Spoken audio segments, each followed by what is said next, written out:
crux of it will come in about 4 weeks, when we must pass a budget, 4 to 6 weeks, when we must pass the rest of the budget for this fiscal year, the 7 months remaining.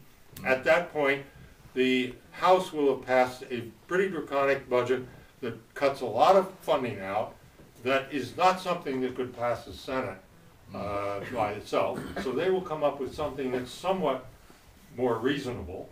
And then what is the House going to do? Are they going to dig in their heels and say, no, you've got to repeal health care, or you've got to do whatever else? Every time you hear one of the Republican leadership, they would say it was a failed stimulus. Well, I think this chart shows pretty well that it was a pretty successful stimulus, but it wasn't big enough. Too much of it was tax cuts. There was a lot of tax cuts. You see how little tax cuts does to stimulate an economy.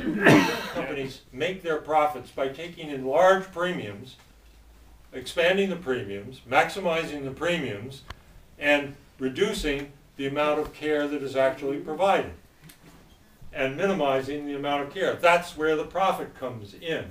And if you can remove the issue of pre-existing condition, which is the major scam by which people are denied insurance or dropped from insurance accounts that they believe they have when they need the care,